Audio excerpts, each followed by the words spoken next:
Bonjour tout le monde, donc bienvenue sur la chaîne de l'heure du sprint, donc avec Adjidji. Nono la Ferrari. C'est bien ça. Donc aujourd'hui on est de retour pour une vidéo comme prévu pour les départs, le placement dans le start, les erreurs j'allais dire à faire, les erreurs à ne pas faire, comment bien faire. On va pas vous dire la méthode exacte parce que ça sera propre à chacun, mais c'est plutôt apporter nos conseils et comment bien débuter ou même si vous savez comment vous positionner, peut-être qu'il y a un détail que vous n'avez pas en tête qui va vous aider. Par quel point on pourrait commencer pour en gros commencer cette vidéo? T'en penses Pour commencer honnêtement, moi je partirais déjà, vu qu'on va faire en 3 parties. Ouais. Sur la première partie on va expliquer comment ça fonctionne au niveau du starting block. Ok. Ensuite sur la deuxième partie on partira départ debout. Ça marche. Sur 2 formats.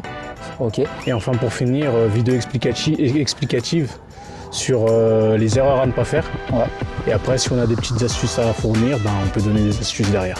Ok, super idée. Donc comme il a dit, ça sera fait en 3 parties. Voilà. Donc on vous dit à tout de suite pour commencer la première partie. Exactement. Donc nous voilà de retour. Là maintenant, ça va être explication de comment un starting block fonctionne. En fait, si vous voulez, au niveau du marquage pour le starting block, il y a ce qu'on appelle un positionnement universel. Et sur le positionnement universel, c'est très simple. Vous voyez la marque au sol?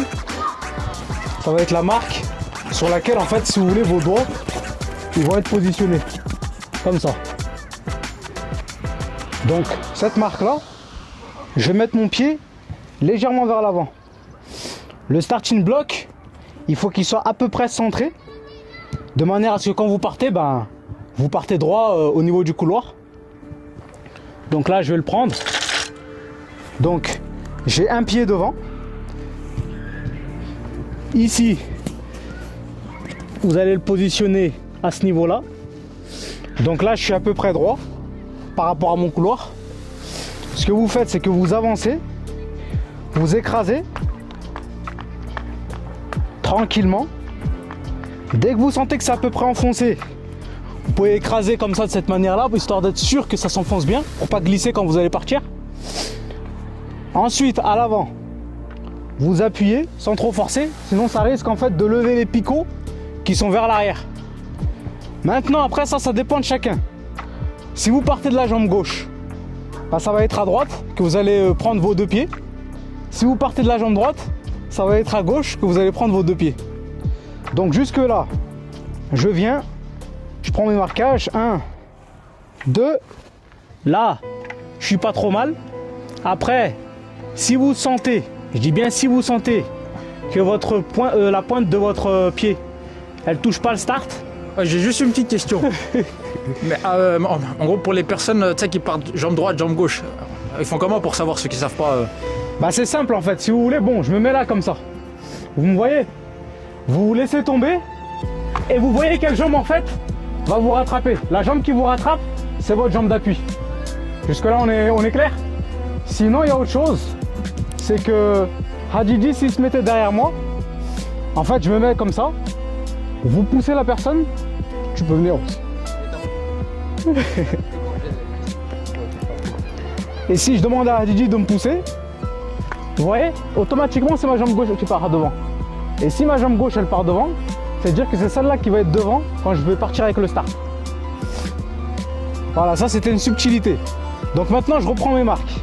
Donc là, je suis à 1. Vous voyez, toujours au niveau de la ligne, vous la dépassez un peu. 2. Maintenant ici, 1, 2 et 3. Voilà, je touche. Ma pointe de pied, elle touche le start. Donc là, je suis bon, jusque là. Maintenant, on va partir prendre un petit départ, histoire de vous montrer un peu comment ça se présente. Donc si vous prenez un départ, ce qui va se passer en fait, c'est la chose suivante.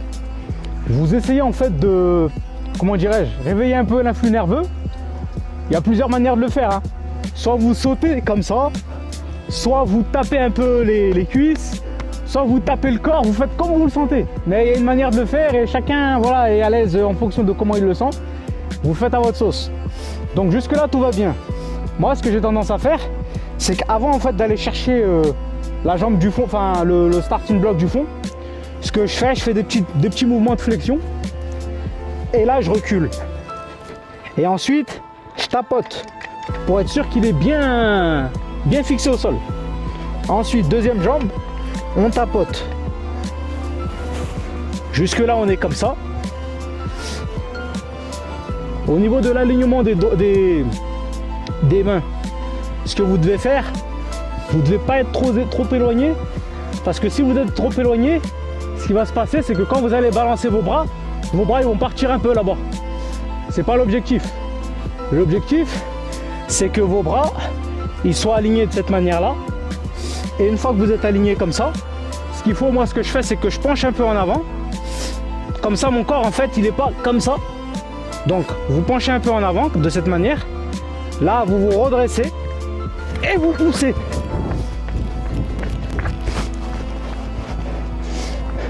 Voilà l'idée.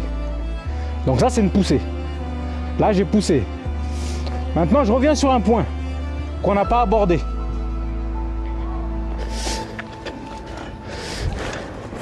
Vous remarquerez un truc au niveau du bloc. En fait, vous avez des niveaux.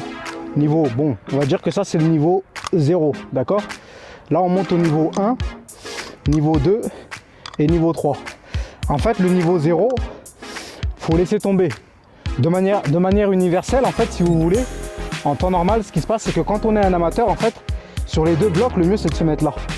Le temps de s'adapter. Quand vous commencez à avoir un peu plus d'expérience, ce que vous faites, c'est que le niveau, vous le montez ici. Pour le bloc qui est devant, vous le mettez ici. Mais pour le bloc qui est derrière, il faut toujours garder ça en tête qu'il faut être à ce niveau-là. Je vous explique pourquoi. Après, attention, hein, c'est juste une explication que moi je donne pour ma part. En fait, ce qui va se passer, c'est qu'à ce niveau-là, parce que vous allez avoir le bloc à l'arrière, et en fait, le bloc à l'arrière, il va vous aider à maintenir l'équilibre. Vous voyez ce que je veux dire? Que le bloc à l'avant, en fait, vous cherchez à garder le déséquilibre. C'est pour ça que je le mets à ce niveau-là. Donc, si vous avez le déséquilibre, ce qui va se passer, c'est que l'orientation en fait, de votre force, vous voyez le bloc, comment il est incliné au niveau du patin? En fait, vous voyez qu'il est légèrement relevé. Mais si je le mets là, en fait, ce qui va se passer, c'est que je vais créer de la force en fait, qui va aller vers le haut. C'est pas l'objectif. L'objectif, en fait, c'est d'aller chercher à créer de la force vers l'avant. Donc, en fait, ça va créer une force horizontale. Et c'est ça l'objectif derrière. Voilà sur ce plan-là. Maintenant, je vais laisser Hadidi, lui, vous donner ses explications et vous verrez que ça va être un peu complexe parce que ça sera pas la même chose. Voilà. Mais c'est ce qui rend la chose intéressante parce que voilà, Didi, il a un gabarit qui est supérieur au mien. Moi, je suis un minot à côté et il faut voir un peu qu'est-ce que ça donne avec une personne qui est un peu plus grande en taille et qui vous donne ses explications aussi. C'est toujours intéressant. Merci à vous. Donc voilà, on reprend la relève après Nono. Donc Nono il vient de vous expliquer ses bases, à lui comment il procédait, tout ce qui suit. Donc moi pour ma part ça a été un peu différent parce que pour le coup déjà j'ai commencé de la mauvaise jambe sur mon start pendant bien un an. Pendant bien un an, du coup je poussais du côté ma jambe droite devant, ma jambe gauche derrière. Et là ça fait à peu près 6 mois que j'ai changé du coup ma jambe de poussée. Donc je vais vous montrer le réglage de base pour une grande personne, parce que là vous avez vu sur une petite personne. Donc comme on a dit, c'est 2 pieds, tac tac. Donc là je rapproche mon patin. Au niveau du cran, comme vous avez vu avec Nono, lui il se mettait sur le 3e, c'est ça? 3e, si vous avez peur de tomber au début, vous pouvez vous mettre sur le 2e, histoire de pouvoir vous situer. Pour le 2e patin, 3 pieds.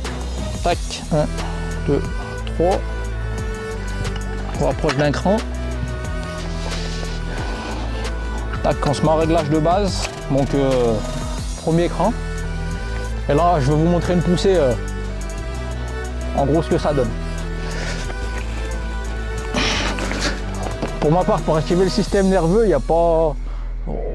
J'ai pas encore de routine. En gros qui a été trouvé, donc je me place à peu près en secouant un peu mes jambes et puis après je pars.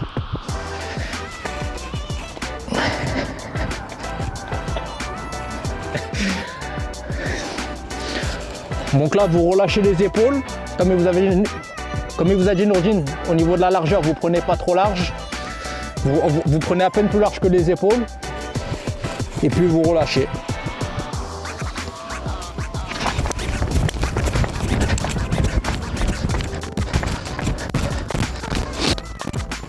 Du coup voilà pour ce qui est le réglage de base sur le start pour une grande personne. Vous avez vu, en gros vous pourrez comparer la poussée de Nurjin avec la mienne. Un peu compliqué, on n'a pas le temps adéquat aujourd'hui, avec la pluie, c'est pas évident. Donc voilà, réglage de base, là on a fait le tour. Maintenant on va passer tous les réglages en gros auxquels vous pouvez jouer et ajuster au fur et à mesure. Et bien sûr quand vous faites vos réglages, je vous conseille de ne pas changer tout d'un coup quand vous partez de la base. Faites les réglages au fur et à mesure. D'abord, ce que je conseillerais, c'est d'abord de jouer sur la distance des patins. Après déjà, en gros l'éloignement du start, il n'y a pas réellement d'importance au début parce que ça sera plus vos patins. Mais si vous voyez par exemple que ce patin là, il va venir là, à ce moment là, oui, vous pouvez bouger votre start, sinon ça ne sert pas à grand chose. Tac, hop. Donc moi pour ma part, je fais un pied, deux pieds et un point. Tac, hop. Là, un pied, deux pieds, trois pieds et je mets deux doigts, comme ça. Donc là, maintenant qu'on a fait ce réglage, je veux relancer une poussée. En gros, pour voir déjà si dans ma position de base, je suis à l'aise. Donc du coup, là, après avoir justement éloigné la distance de mes patins, fait mon réglage à moi spécifique, je veux laisser le réglage de mes patins au niveau de l'inclinaison, pareil que le réglage de base, effectuer une poussée pour voir ce que ça donne. En fait, faut se sentir à l'aise au niveau du positionnement des jambes.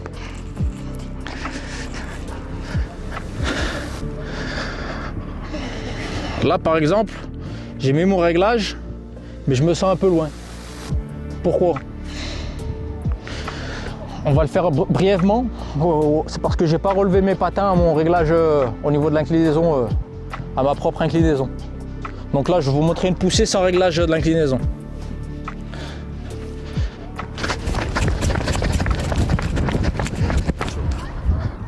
Donc là, on a vu la poussée avec éloignement personnalisé, mais patins inclinaison de base. On va refaire la même, mais patins inclinaison personnalisée.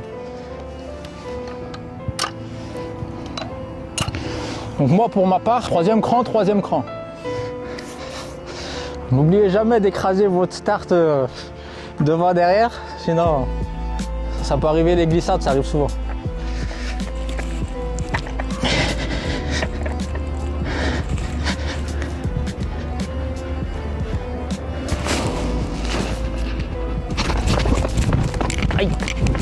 Ça c'est un départ trop en déséquilibre. J'ai pas réussi à bien gérer la vitesse de départ. On va en refaire un. J'espère qu'il sera exemplaire cette fois-ci.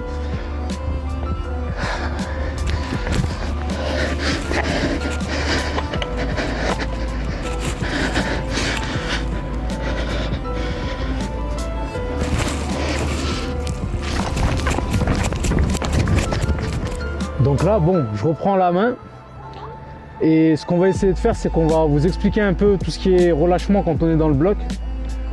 Et à travers ça, après le relâchement, on va vous donner une explication de... alors le relâchement, voilà. Après le relâchement, on va donner une explication de comment vous devez placer votre basket, ou du moins les pointes, sur les patins. D'accord ? Voilà. Donc là, je vous explique. Premier point, le relâchement. On va le faire sans se mettre dans le bloc, hein. Juste histoire que vous voyez. Là, je suis comme ça. En fait, ce qui doit se passer, c'est qu'il ne faut pas que vous sentez que au niveau de vos épaules, c'est en train de forcer. Parce que si c'est en train de forcer au niveau de vos épaules, ce qui va se passer, c'est que quand vous allez vous redresser, vous allez partir, vous allez être tendu. Et le problème, c'est que si vous êtes tendu, toute l'énergie, en fait, elle ne va pas ressortir. Il faut que l'énergie, elle sorte. Elle vous permette d'aller vers l'avant. Et elle vous permette d'être le plus efficace possible. Donc, ce qu'on fait, nous, c'est qu'on est là. On a les épaules, voilà, à ce niveau-là. Pas trop éloigné, pas trop rapproché non plus. Et ce qui va se passer, c'est qu'en fait, on va relâcher au niveau de la nuque. On relâche au niveau de la nuque, on est comme ça. Et quand on redresse, la nuque elle est toujours relâchée. Toujours relâchée. Et là après vous poussez. Tout simplement. Jusque là ça c'était le premier point. Maintenant deuxième point. Le deuxième point c'est au niveau des patins. Là le patin vous voyez, bon ça c'est une explication que je vais donner. Hadidi va vous donner une explication de quelque chose qui est assez spécifique que même moi j'ignorais. Mais à travers ça vous allez apprendre des choses aussi et c'est très intéressant. Donc là en fait au niveau du patin, vous voyez le patin il fait tout ça. Moi ce qui se passe c'est qu'il faut que la plante de mon pied elle soit là. Pas au sol mais là. Pareil de l'autre côté, il ne faut pas qu'elle soit au sol, il faut qu'elle soit là. Donc je vous montre. Ce qui va se passer, c'est que votre pied, il faut qu'il soit comme ça.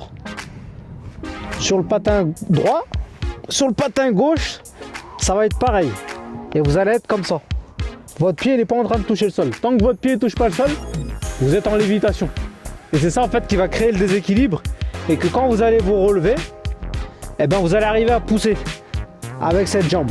Parce que vous allez être en déséquilibre. C'est le déséquilibre, c'est super important. Donc ça, c'était le point que j'ai abordé là-dessus. Je vais donner la main au collègue Hadidi. Et Hadidi va vous donner une explication qui est assez spécifique. Voilà. Donc me voilà de retour pour vous présenter une partie très importante, mais je pense méconnue de beaucoup de gens. Ça va parler de la chaussure et le patin, justement. Donc,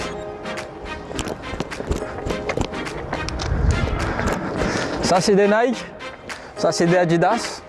Donc récemment, j'étais là, je comprenais pas, parce qu'avec une autre paire de pointes, je mettais mon pied toujours un peu plus haut.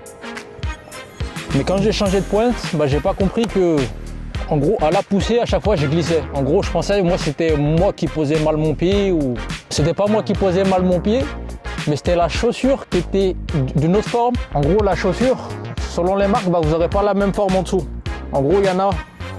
En gros, quand vous allez la poser au sol et appuyer, ce sera plus ou moins relevé. Et là, la semelle, vous allez prendre une semelle avec des légers picots en dessous, en dehors des pointes. Donc, il y aura peut-être un peu plus d'accroche, alors que celle que j'ai actuellement, elles sont lisses. Donc, là où je veux en venir, c'est lorsque vous allez vous placer dans le patin.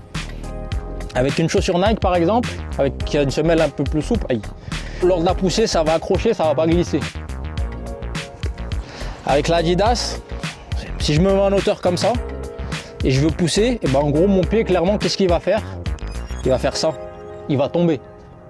Donc forcément tomber, à coup sûr presque vous vous cassez la gueule sur le départ. Donc pour faire simple, on va faire un exemple en concret. Donc le placement du pied là, je vais d'abord commencer en hauteur pour vous montrer que en gros ça va glisser selon le type de chaussure.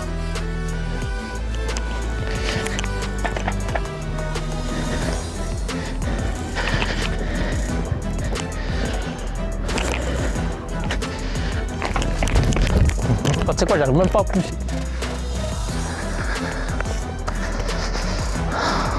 Bon voilà, ça donne un départ un peu catastrophique. C'est pas excellent. Parce que pour avoir un bon appui, il ne faut pas oublier quelque chose qu'on n'a pas précisé. C'est pas en restant sur la pointe de pied que vous allez avoir une poussée maximale. C'est vraiment le contact du centre de votre pied qui va donner cette force et cette poussée. Donc là, maintenant, je vais poser mon pied en gros à faire en sorte que en gros la chaussure elle prenne parfaitement la forme du patin. Donc on va dire la courbe elle suit la chaussure et le patin. Donc là ma pointe de pied touche le sol, je m'adapte. Et là je sais pas si tu peux zoomer, mais en gros le centre du pied il est bien en contact avec cette partie là du patin.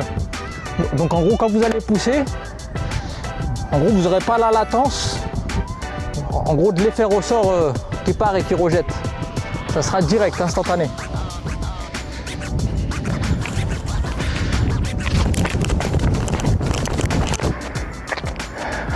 C'est la West Side. Donc pour faire la conclusion, selon votre chaussure, avant de la porter au pied et que vous allez travailler votre start, on va la faire là, ça sera une meilleure visibilité. En gros, présentez-la. En gros, d'abord, pour savoir votre position optimale. Sur comment placer votre chaussure. Après, vous voyez, vous pouvez toujours ajuster sur quelques millimètres en gros votre position de départ et vous faites des tests. Comme ça, une fois que vous aurez adapté en gros votre chaussure à votre style de course, ça sera plus simple en gros de travailler sur votre start à long terme. Et vous savez déjà, après vous aurez des réglages, un réglage personnalisé qui sera déjà en gros défini, propre à vous. Et allez envoyer ça en course après. Voilà. Et puis voilà. Donc je laisse Nourdine aborder le dernier point sur le rasage du sol. Ça fait des dégradés. Et puis voilà.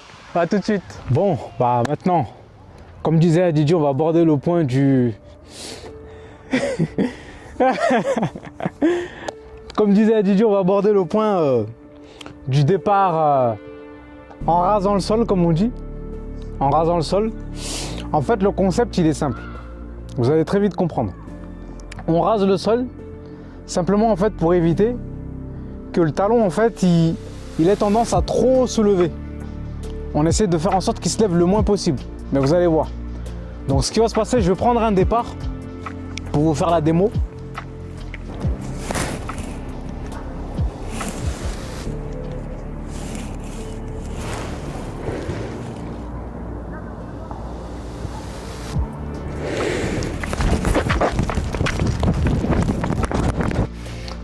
Donc voilà ce que ça donne en gros un départ en rasant le sol. Après c'est une chose, je déconseille pour ceux qui ont acheté des chaussures à 150 € voire même plus. Mais si vous voulez, c'est un truc, bon, c'est bien de le faire, mais il faut aussi savoir derrière pourquoi vous le faites. Parce que si vous le faites et que ça vous ralentit plus qu'autre chose, parce que disons que vous allez en gros traîner le pied au sol, mais il faut que quand vous traînez le pied au sol, ça vous fasse gagner de la vitesse. Faut pas que vous soyez en gros en train de le faire, mais que vous restez bloqué dans les blocs. Voilà, bon, ce qu'on a fait, c'est qu'on a vu le départ rasé.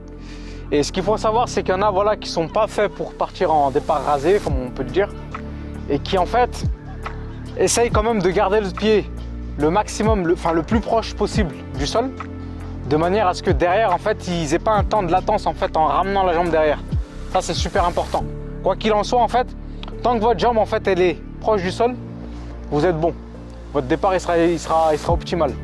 Mais si vous êtes en gros trop en arrière en train de lever le talon, ça va pas être bon. Voilà, c'est sur ce point-là qu'il fallait qu'on clôture déjà la première partie. Donc là, on vient de finir la petite vidéo où on vous présente le start. Donc je te laisse conclure aujourd'hui, comme ça. Bon, du coup, on a fait le tour. On vous a expliqué, on vous a montré comment ça se présente, comment il faut se positionner dans le start, les bases du starting block, des réglages. Au départ, c'est sûr que c'est pas évident, mais persévérez, ne renoncez pas parce que je vous mens pas que nous aussi au début, quand on s'entraînait pour essayer de visualiser, de comprendre le mécanisme en fait du starting block, c'est pas évident, c'est pas facile. Comprendre sa morphologie dans le starting block, c'est pas évident non plus.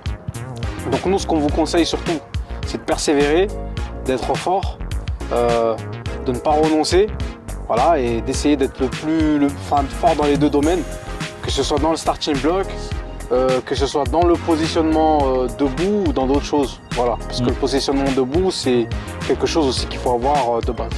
C'est simple, soyez polyvalent, soyez patient. Le positionnement dans le start, ça ne sera pas réglé en un jour, des semaines, voire des mois, je dirais plutôt des mois, parce que au fur et à mesure aussi que vous allez gagner en puissance et en force, des fois il y aura un petit ajustement à régler, et puis ça devrait le faire. Hein. Je vois pas pourquoi, en gros, les gens qui sont venus avec un certain niveau, ils ont réussi, et vous n'arriverez pas à vous gérer dans un start. Il n'y a pas de raison, exactement. C'est faisable pour tout le monde. Il n'y a pas de raison. Il n'y a pas de souci sur ça. C'est ça, exactement. On s'inquiète pas pour vous. Merci à tous. Profitez de la vie. Passez une bonne journée. Pensez à mettre des commentaires si c'est nécessaire pour savoir si on doit améliorer des choses à travers nos vidéos. Ouais. Si vous avez d'autres conseils qu'on pourrait justement vous fournir nous derrière pour que vous progressiez notamment. Et puis voilà tout. Hein. Voilà tout. Bah, on vous remercie d'avoir en tout cas regardé la vidéo jusqu'à la fin et on vous dit à la prochaine pour la prochaine vidéo. Exactement. Yes. À plus. À plus. Allez. Allez. Yes.